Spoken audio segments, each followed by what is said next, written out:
WhatsApp।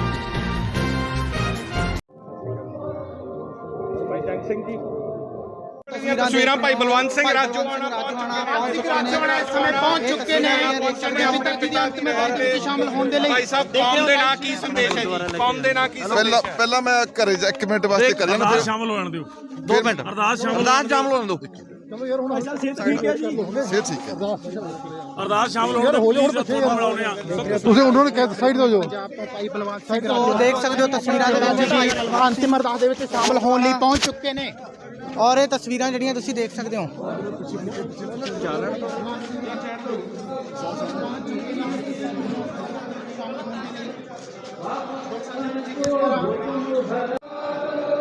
Waheguru ji ਕਾ ਖਾਲਸਾ।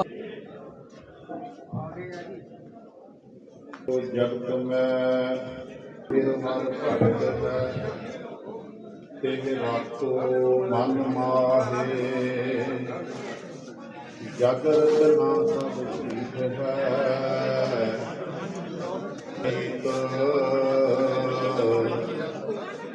कह नानक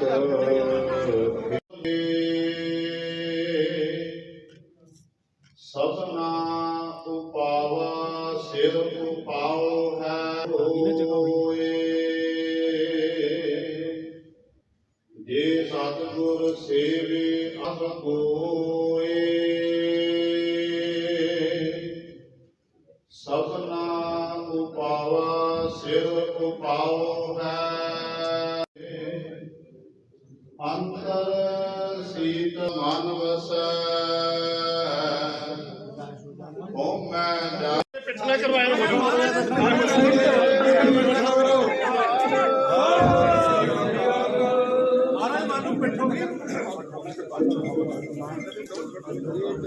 ਸਮੁੱਚੀ ਸੰਗਤ ਦੇ ਚਰਨਾਂ ਵਿੱਚ ਹੱਥ ਜੋੜ ਕੇ ਨਿਮਰਤਾ ਸਹਿਤ ਬੇਨਤੀ ਹੈ, ਜਿਹੜੇ ਮਹਾਨ ਯੋਧੇ ਕੌਮ ਦੇ ਜਰਨੈਲ ਨੂੰ ਆਪਾਂ ਦਰਸ਼ਨ ਕਰਨ ਲਈ ਸਨਮਾਨ ਕਰਨ ਲਈ ਆਏ ਹਾਂ, ਉਹਨਾਂ ਦਾ ਜਿਹੜਾ ਕਾਰਜ ਹੈ ਉਹ ਸਾਹਿਬ ਸ੍ਰੀ ਗੁਰੂ ਗ੍ਰੰਥ ਸਾਹਿਬ ਜੀ ਦੇ ਸਤਿਕਾਰ ਲਈ ਹੈ। ਸੋ ਕਿਰਪਾ ਕਰਕੇ ਦੋ ਹੱਥ ਜੋੜ ਕੇ ਬੇਨਤੀ ਹੈ ਕਿ ਦਸਤਾਰਾਂ ਦਾ ਸਨਮਾਨ ਕਰਦਿਆਂ ਹੋਇਆ ਪ੍ਰੈਸ ਵਾਲੇ ਵੀਰਾਂ ਨੂੰ ਬੇਨਤੀ ਹੈ ਕਿ ਕੋਆਪਰੇਟ ਕਰੋ, ਕਿਰਪਾ ਕਰਕੇ ਕੋਆਪਰੇਟ ਕਰੋ। ਇਹਨਾਂ ਦੇ ਭੈਣ ਜੀ ਨੂੰ ਕੋਲ ਬਿਠਾ ਲਓ। ਪ੍ਰਧਾਨ ਜੀ ਬੈਠੋ ਜੀ, ਤੁਸੀਂ ਨਾਲ ਬੈਠੋ ਜੀ, ਬਾਕੀ ਸਮਾਨ ਬਾਅਦ ਚ ਕਰ ਲਾਂਗੇ ਜੀ, ਕਿਉਂਕਿ ਸਮਾਂ ਬਹੁਤ ਥੋੜਾ, ਗਿਣਤੀ ਮਿੰਟੀ ਦੇ ਮਿੰਟ ਆ ਆਪਣੇ ਕੋਲੇ। तो किरपा करके सारे सहयोग करो जी। ਤੁਹਾਡਾ ਸਾਰਿਆਂ ਦਾ ਆਇਆ ਸਨਮਾਨ ਜਿਹੜਾ ਉਹ ਪ੍ਰਵਾਸੀ ਦੀ ਸਾਂਝ ਤੇ ਉਹਨਾਂ ਦੀ ਜ਼ਿੰਦਗੀ ਦਾ ਕਰਮ ਤੇ ਉਹਨਾਂ ਦੇ ਪੰਥ ਪ੍ਰਤੀ ਦ੍ਰਿੜਤਾ, ਕੌਮ ਪ੍ਰਤੀ ਦ੍ਰਿੜਤਾ, ਜ਼ੁਲਮ ਤੇ ਜ਼ਬਰ ਦਾ ਟਾਕਰਾ ਕਿਵੇਂ ਕੀਤਾ। ਸੋ ਭਾਈ ਸਾਹਿਬ ਹੁਣੀ ਆਪਣੇ ਹੀ ਸ਼ਬਦਾਂ ਵਿੱਚ ਤੁਹਾਡੇ ਨਾਲ ਸਾਂਝ ਪਾਉਣਗੇ, ਕਿਉਂਕਿ ਹਾਂਜੀ ਬਸ ਤੁਸੀਂ ਵੀ ਲਓ ਯਾਰ ਥੱਲੇ ਕਰ ਦੋ ਨਾ ਖਿੱਚੋ ਨਾ ਖਿੱਚੋ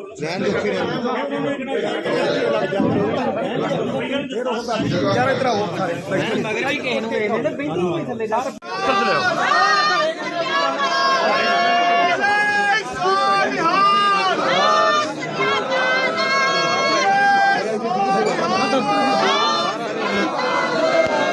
ਜੁੱਤੀ ਪਾ ਲੈਂਦਾ ਵੀਰੇ, ਜੁੱਤੀ ਪਾ ਲੈਂਦਾ।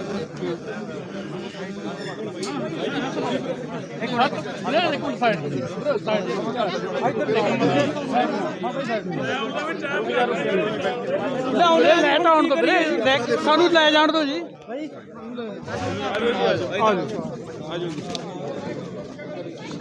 ਤਸਵੀਰਾਂ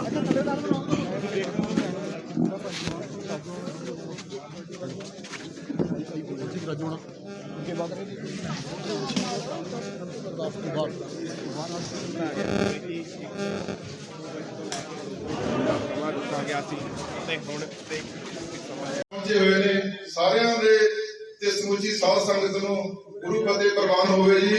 ਵਾਹਿਗੁਰੂ ਜੀ ਕਾ ਖਾਲਸਾ, ਵਾਹਿਗੁਰੂ ਜੀ ਕੀ ਫਤਿਹ। ਖਾਲਸਾ ਜੀ, ਜਿੰਨੇ ਸਵਾਸ ਉਸ ਪਰਮਾਤਮਾ ਨੇ ਸਾਡੇ ਲਿਖੇ ਆ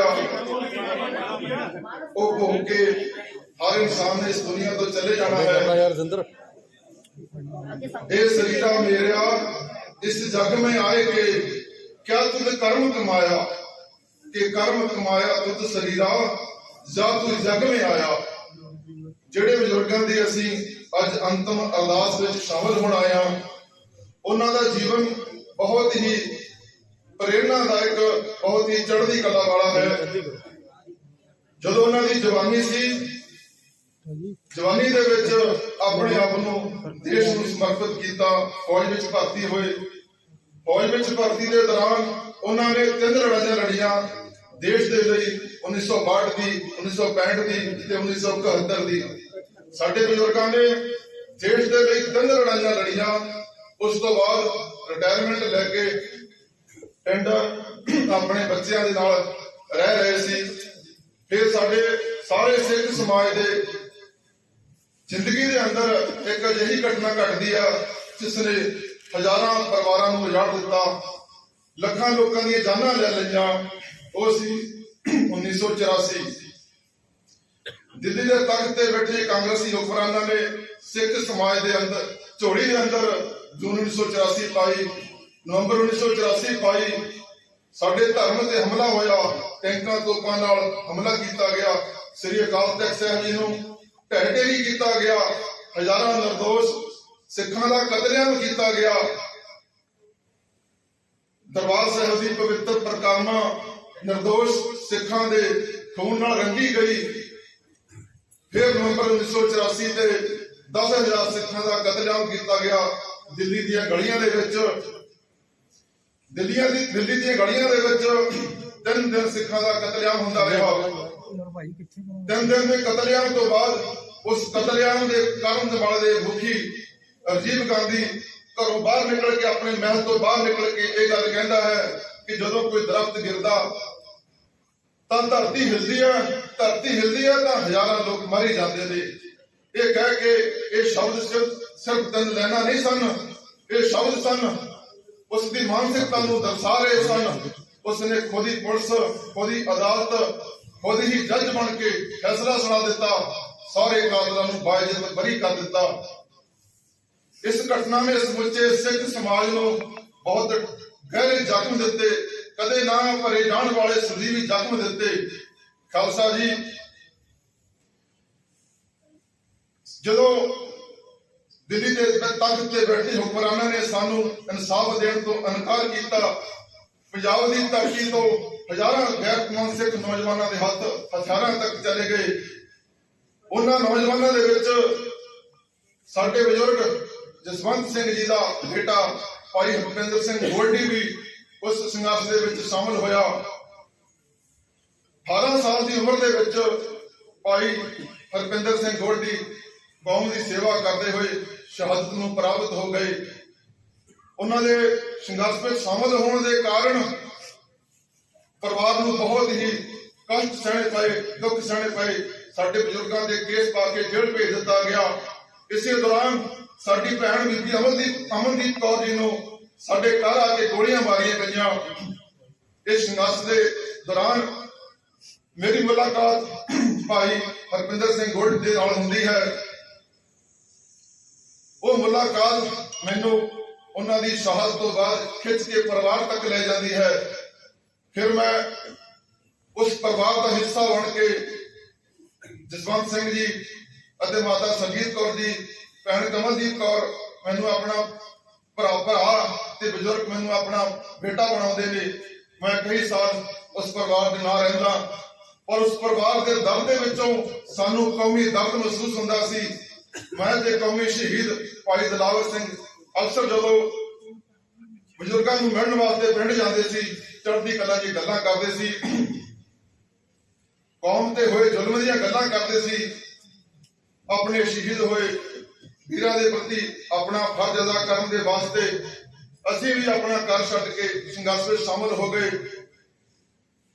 31 ਅਗਸਤ 1995 ਨੂੰ ਕੌਮੀ ਸ਼ਹੀਦ ਭਾਈ ਦਿਲਾਵਰ ਸਿੰਘ ਸ਼ਹਾਦਤ ਨੂੰ ਪ੍ਰਾਪਤ ਹੋ ਗਏ ਤੇ ਉਸ ਤੋਂ ਬਾਅਦ ਮੇਰੀ ਗ੍ਰਿਫਤਾਰੀ ਹੋ ਗਈ। ਮੇਰੇ ਸੰਘਰਸ਼ ਤੋਂ ਵਿੱਚ ਸ਼ਾਮਲ ਹੋਣ ਕਰਕੇ ਵੀ ਸਾਡੇ ਬਜ਼ੁਰਗਾਂ ਨੂੰ ਬਹੁਤ ਦੁੱਖ ਤਕਲੀਫਾਂ ਸਹਿਣੀਆਂ ਪਈਆਂ, ਪਰਿਵਾਰ ਨੂੰ ਬਹੁਤ ਕਸ਼ਟ ਸਹਿਣੇ ਪਏ, ਸਰਕਾਰੀ ਜ਼ਬਰ ਦਾ ਸ਼ਿਕਾਰ ਹੋਣਾ ਪਿਆ। ਖਾਲਸਾ ਜੀ, ਸਾਡੇ ਬਜ਼ੁਰਗਾਂ ਦਾ ਜੀਵਨ ਪ੍ਰੇਰਨਾ ਦਾ ਸਰੋਤ ਜੀਵਨ ਹੈ। ਪਿਛਲੇ 26 ਸਾਲਾਂ ਤੋਂ ਮੇਰੇ ਪਿੱਛੇ ਮੇਰੀ ਭੈਣ, ਮੇਰਾ ਜਰਨੈਲ ਬਣ ਕੇ, ਮੇਰੇ ਸੰਘਰਸ਼ ਦਾ ਜਰਨੈਲ ਬਣ ਕੇ ਮੇਰੇ ਨਾਲ, ਮੇਰੀ ਆਵਾਜ਼ ਬਣ ਕੇ ਮੇਰੇ ਨਾਲ ਲੜ ਰਹੀ ਹੈ। ਉਹ ਤਾਂ ਹੀ ਸੰਭਵ ਹੋ ਸਕਿਆ ਕਿਉਂਕਿ ਸਾਡੇ ਪਿੱਛੇ ਸਾਡੇ ਬਜ਼ੁਰਗਾਂ ਦੀ ਤਾਕਤ ਸੀ। ਉਹ ਐਸੀ ਤਾਕਤ ਸੀ, ਅਸੀਂ ਦਿੱਲੀ ਦੇ ਤਖਤ ਦੇ ਅੱਗੇ ਵੀ ਸਿਰ ਉੱਚਾ ਚੱਕ ਕੇ ਖੜ ਸਕੇ। ਸਾਡੇ ਬਜ਼ੁਰਗ 5 ਸਾਲ ਵਿੜੇ ਤੇ ਵੀ ਪਏ ਰਹੇ। ਉਹਨਾਂ ਦੇ ਦੋਨੋਂ ਬੱਚੇ ਸ਼ਹੀਦ ਹੋਏ। ਉਹਨਾਂ ਦੀ ਜ਼ਿੰਦਗੀ ਦੇ ਵਿੱਚ ਐਸੇ ਪਲ ਆਏ, ਦੋਨਾਂ ਬੱਚਿਆਂ ਦੀ ਅੰਤਮ ਸੰਸਕਾਰ ਕਰਨ ਦਾ ਉਹਨਾਂ ਨੂੰ ਇਜਾਜ਼ਤ ਨਹੀਂ ਮਿਲੀ, ਉਹਨਾਂ ਦੇ ਵਿੱਚ ਸ਼ਾਮਲ ਹੋਣ ਦੀ ਇਜਾਜ਼ਤ ਨਹੀਂ ਮਿਲੀ। ਬਹੁਤ ਕੌਮੀ ਕਾਰਜ ਸਹਿੰਦੇ ਹੋਏ ਸਾਡੇ ਬਜ਼ੁਰਗ 5 ਸਾਲ ਬਿਸਤਰੇ ਤੇ ਪੈ ਕੇ ਵੀ ਸਾਡੀ ਤਾਕਤ ਬਣੇ ਰਹੇ। ਮੈਂ ਇਹ ਸੰਘਰਸ਼ ਤਾਂ ਹੀ ਲੜ ਸਕਿਆ ਕਿਉਂਕਿ ਮੇਰੇ ਪਿੱਛੇ ਮੇਰੇ ਨਾਲ ਮੇਰੇ ਜਰਨੈਲ ਦੀ ਤਰ੍ਹਾਂ ਵਿਚਰਦੀ ਮੇਰੀ ਭੈਣ ਬੀਬੀ ਕਮਲਦੀਪ ਕੌਰ ਸੀ ਤੇ ਉਹਨਾਂ ਦੇ ਪਿੱਛੇ ਸਾਡੇ ਬਜ਼ੁਰਗ ਇੱਕ ਤਾਕਤ ਬਣ ਕੇ ਖੜੇ ਸਨ। ਖਾਲਸਾ ਜੀ, ਅੱਜ ਮੇਰੇ ਸੰਘਰਸ਼ ਦਾ ਇੱਕ ਥੰਮ ਗਿਰ ਗਿਆ ਹੈ। ਮੈਨੂੰ ਇਸ ਗੱਲ ਸਵੀਕਾਰ ਦੇ ਵਿੱਚ ਕੋਈ ਗਿਲਾ ਨਹੀਂ ਹੈ। ਮੇਰੇ ਸੰਘਰਸ਼ ਦਾ ਇੱਕ ਥੰਮ ਗਿਰ ਗਿਆ ਹੈ। ਅੱਜ ਮੇਰੀ ਭੈਣ ਬੀਬੀ ਕਮਲਦੀਪ ਕੌਰ ਉਹ ਵੀ ਫੱਟੜ ਅਵਸਥਾ ਦੇ ਵਿੱਚ ਆਪਣੇ ਹਾਲਾਤਾਂ ਨਾਲ ਜੂਝਦੀ ਹੋਈ ਮੇਰੇ ਨਾਲ ਅੱਜ ਵੀ ਮੇਰੀ ਤਾਕਤ ਬਣ ਕੇ ਖੜੀ ਹੈ। ਮੈਂ ਉਹਨਾਂ ਬਜ਼ੁਰਗਾਂ ਦੀ ਅੰਤਮ ਅਰਦਾਸ ਵਿੱਚ ਮੈਨੂੰ ਸ਼ਾਮਲ ਹੋਣ ਦਾ ਮੌਕਾ ਮਿਲਿਆ। ਇਸ ਦੇ ਲਈ ਜਿਨ੍ਹਾਂ ਨੇ ਵੀ ਸਹਿਯੋਗ ਕੀਤਾ ਉਹਨਾਂ ਸਾਰਿਆਂ ਦਾ ਦਿਲ ਦੀਆਂ ਗਹਿਰਾਈਆਂ ਤੋਂ ਮੈਂ ਧੰਨਵਾਦ ਕਰਦਾ ਹਾਂ। ਮੈਂ ਇੱਥੇ ਇਹ ਕਹਿਣਾ ਚਾਹੁੰਦਾ ਹਾਂ, ਮੈਂ ਸਾਰੇ ਜਿਹੜੇ ਤੁਸੀਂ ਸਤਿਕਾਰਯੋਗ ਮੇਰੇ ਬਹੁਤ ਹੀ ਸਤਿਕਾਰਯੋਗ ਬਜ਼ੁਰਗ ਇੱਥੇ ਕੌਮ ਦੇ ਆਗੂ ਇੱਥੇ ਆਏ ਹੋ, ਮੈਂ ਤੁਹਾਨੂੰ ਇਹ ਕਹਿਣਾ ਚਾਹੁੰਦਾ ਹਾਂ ਕਿ ਇਸ ਸਮਾਗਮ ਦੇ ਵਿੱਚ ਸ਼ਾਮਲ ਹੋਣਾ ਤੁਹਾਡੇ ਵੱਡੇ ਭਾਗਾਂ ਦੀ ਗੱਲ ਹੈ। ਜਦੋਂ ਵੀ ਇਹ ਸਮਾਗਮ ਖਤਮ ਹੋਏ ਤੁਸੀਂ ਮੇਰੀ ਭੈਣ ਦੇ ਘਰ ਜ਼ਰੂਰ ਜਾਣਾ। ਉਸ ਘਰ ਦੇ ਵਿੱਚ ਬੈਠ ਕੇ ਮਹਿਸੂਸ ਕਰਨਾ ਕਿ ਇਸ ਪਰਿਵਾਰ ਨੇ ਆਪਣੇ ਕੌਮੀ ਫਰਜ਼ ਅਦਾ ਕਰਨ ਵਾਸਤੇ ਕਿੰਨੇ ਕਸ਼ਟ ਸਹੇ। ਤੁਸੀਂ ਉਸ ਘਰ ਦੇ ਵਿੱਚ ਬੈਠ ਕੇ ਇਹ ਮਹਿਸੂਸ ਕਰੋਗੇ ਕਿ ਇਸ ਪਰਿਵਾਰ ਨੇ ਆਪਣੇ ਕੌਮੀ ਫਰਜ਼ ਅਦਾ ਕਰਨ ਦੇ ਵਿੱਚ ਕੋਈ ਕਸਰ ਬਾਕੀ ਨਹੀਂ ਰੱਖੀ। ਕਿਤੇ ਤੁਹਾਡੇ ਤੋਂ ਉਸ ਪਰਿਵਾਰ ਦੇ ਪ੍ਰਤੀ ਆਪਣੇ ਫਰਜ਼ ਅਦਾ ਕਰਨ ਦੇ ਵਿੱਚ ਕਮੀ ਜ਼ਰੂਰ ਰਹਿ ਗਈ ਹੈ। ਇਹ ਤੁਹਾਨੂੰ ਉਸ ਘਰ ਦੇ ਵਿੱਚ ਬੈਠ ਕੇ ਮਹਿਸੂਸ ਹੋਏਗਾ। ਖਾਲਸਾ ਜੀ, ਅਸੀਂ ਕੱਲ ਵੀ ਆਪਣੇ ਫਰਜ਼ ਅਦਾ ਕੀਤੇ ਸੀ, ਅੱਜ ਵੀ ਕਰ ਰਹੇ ਹਾਂ, ਅੱਗੇ ਵੀ ਕਰਾਂਗੇ। ਮੈਂ ਇੱਥੇ ਕਹਿਣਾ ਚਾਹੁੰਦਾ ਹਾਂ, ਸਾਡੇ ਬਜ਼ੁਰਗਾਂ ਦੀ ਆਤਮਾ ਨੂੰ ਸ਼ਾਂਤੀ ਤਾਂ ਹੀ ਮਿਲੇਗੀ। ਮੈਂ ਇੱਥੇ ਖਾਲਸਾ ਪੰਥ ਨੂੰ ਇਹ ਸੰਦੇਸ਼ ਦੇਣਾ ਚਾਹੁੰਦਾ ਹਾਂ, ਅਕਾਲ ਪੁਰਖ ਵਿੱਚ ਵਿਸ਼ਵਾਸ ਦਾ ਪ੍ਰਤੀਕ ਅਕਾਲੀ, ਹਿੰਦੂ ਮੁਸਲਿਮ ਸਿੱਖ ਈਸਾਈ ਏਕਤਾ ਦਾ ਪ੍ਰਤੀਕ ਅਕਾਲੀ, ਸਾਰੇ ਧਰਮਾਂ ਦੇ ਸਤਿਕਾਰ ਦਾ ਪ੍ਰਤੀਕ ਅਕਾਲੀ, ਸਰਬ ਸਾਂਝੀ ਬਾਲਤਾ ਦਾ ਸੰਦੇਸ਼ ਅਕਾਲੀ। ਮੇਰੀ ਰੂਹ ਅਕਾਲੀ, ਮੇਰਾ ਦਿਲ ਅਕਾਲੀ, ਹਾਂ ਮੈਂ ਅਕਾਲੀ, ਹਾਂ ਮੈਂ ਅਕਾਲੀ ਚਾਹੁੰਦਾ ਹਾਂ। ਇਸ ਧਰਤੀ ਤੇ ਸਰਕਾਰ ਅਕਾਲੀ। ਖਾਲਸਾ ਜੀ, ਬੋਲੇ ਸੋ ਨਿਹਾਲ। ਉਹਨਾਂ ਕਾਤਲਾਂ ਦਾ ਜਿਨ੍ਹਾਂ ਕਾਤਲਾਂ ਨੇ ਸਾਡੇ ਅਕਾਲ ਤਖਤ ਸਾਹਿਬ ਨੂੰ ਢਹਿ ਢੇਰੀ ਕੀਤਾ, ਜਿਨ੍ਹਾਂ ਨੇ ਹਜ਼ਾਰਾਂ ਨਿਰਦੋਸ਼ ਸਿੱਖਾਂ ਦਾ ਕਤਲੇਆਮ ਕੀਤਾ, ਉਹਨਾਂ ਦਾ ਰਾਜ ਭਾਗ ਇਸ ਧਰਤੀ ਦੇ ਮੱਥੇ ਤੇ ਲੱਗਿਆ ਹੋਇਆ ਇੱਕ ਕਲੰਕ ਹੈ। ਖਾਲਸਾ ਪੰਥ ਦਾ ਇਸ ਧਰਤੀ ਮਾਂ ਦਾ ਅਪਮਾਨ ਹੈ। ਮੇਰੀ ਸਾਰੇ ਖਾਲਸਾ ਪੰਥ ਨੂੰ ਇਹ ਬੇਨਤੀ ਹੈ ਕਿ ਸਾਡੇ ਗੁਰੂ ਸਾਹਿਬਾਨਾਂ ਨੇ ਸ਼ਹਾਦਤਾਂ ਕੁਰਬਾਨੀਆਂ ਸਰਬੰਸ ਇਸ ਕਰਕੇ ਨਹੀਂ ਮਾਰਿਆ ਕਿ ਕਿਸੇ ਸਹੂਲਤਾਂ ਸਾਨੂੰ ਮਿਲਣਗੀਆਂ। ਉਹਨਾਂ ਨੇ ਧਰਮ ਦੇ ਲਈ, ਕੌਮ ਦੀ ਅਣਖ ਤੇ ਗੈਰਤ ਦੇ ਲਈ ਸਰਬੰਸ ਵਾਰਿਆ। ਆਓ ਆਪਾਂ ਸਾਰੇ, ਮੈਂ ਤੁਹਾਨੂੰ ਇਹ ਬੇਨਤੀ ਕਰਦਾ, ਪਹਿਲਾਂ ਧਾੜਵੀ ਆਉਂਦੇ ਸੀ ਕਾਬਲ ਤੇ ਕੰਧਾਰ ਵੱਲੋਂ ਇਸ ਧਰਤੀ ਨੂੰ ਲੁੱਟਣ ਵਾਸਤੇ, ਅੱਜ ਧਾੜਵੀ ਦਿੱਲੀ ਵੱਲੋਂ ਆ ਰਹੇ ਨੇ ਇਸ ਧਰਤੀ ਨੂੰ ਲੁੱਟਣ ਵਾਸਤੇ। ਮੈਂ ਸਾਰਿਆਂ ਨੂੰ ਬੇਨਤੀ ਕਰਦਾ, ਉਹ ਤੁਹਾਨੂੰ ਆਗੂ ਕੌਣ ਦੇ ਰਹੇ ਨੇ?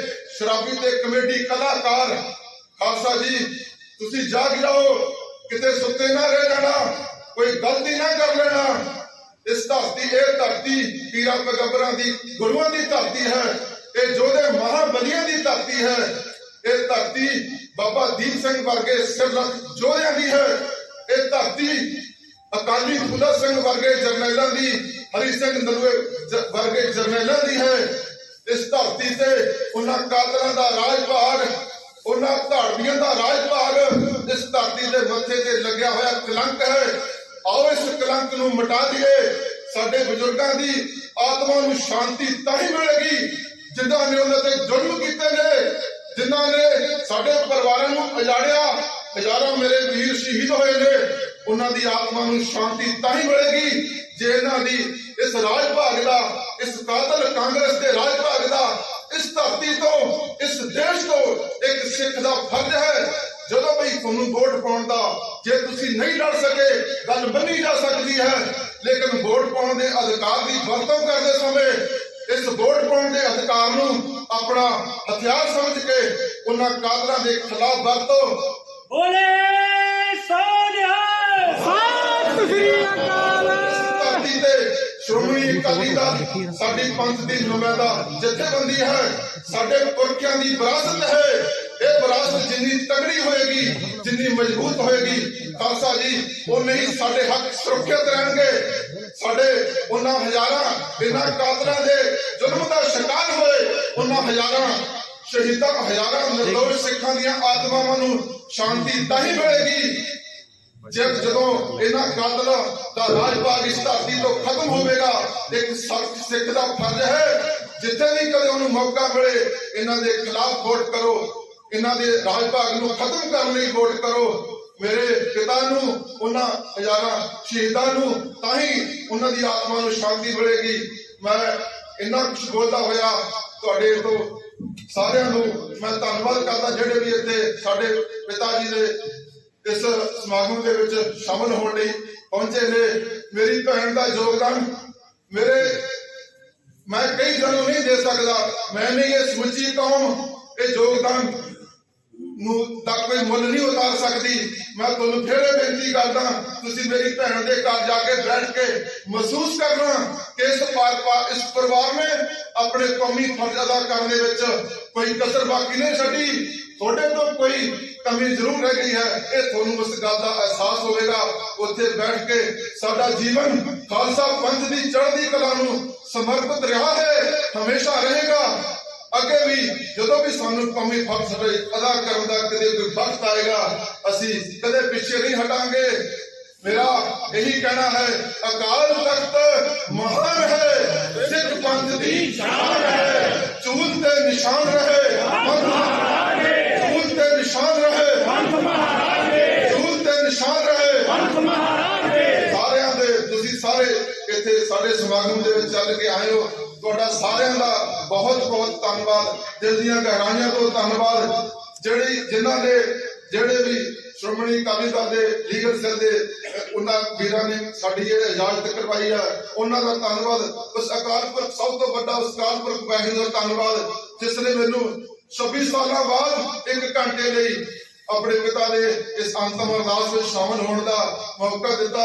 ਮੈਨੂੰ ਆਪਣੀ ਭੈਣ ਨੂੰ ਉਹਦੇ ਘਰ ਜਾਣ ਦਾ, ਅਜੇ ਮੈਨੂੰ ਘਰ ਨਹੀਂ ਲੈ ਕੇ ਗਏ, ਮੇਰੀ ਭੈਣ ਨੂੰ ਮਿਲਣ ਦਾ ਮੌਕਾ ਮਿਲ ਦਿੱਤਾ। ਮੈਂ ਸਾਰਿਆਂ ਦਾ ਧੰਨਵਾਦ ਕਰਦਾ। ਮੇਰੇ ਤੋਂ ਬੋਲਦੇ ਹੋਏ ਕੋਈ ਇਹੋ ਜਿਹਾ ਸ਼ਬਦ ਨਿਕਲ ਗਿਆ ਹੋਵੇ ਉਹਦੇ ਲਈ ਮੈਂ ਮਾਫੀ ਚਾਹੁੰਦਾ। ਤੁਸੀਂ ਸਾਰੇ ਸਤਿਕਾਰਯੋਗ ਹੋ, ਬਹੁਤ ਸਾਰਿਆਂ ਨੂੰ ਮੈਂ ਦੇਖ ਵੀ ਨਹੀਂ ਪਾ ਰਿਹਾ, ਇਸ ਕਰਕੇ ਸਾਰਿਆਂ ਦੇ ਲਈ ਬਹੁਤ ਬਹੁਤ ਸਤਿਕਾਰ। ਸਭ ਗੁਰੂ ਫਤਿਹ ਪ੍ਰਵਾਨ ਹੋਵੇ ਜੀ। ਵਾਹਿਗੁਰੂ ਜੀ ਕਾ ਖਾਲਸਾ।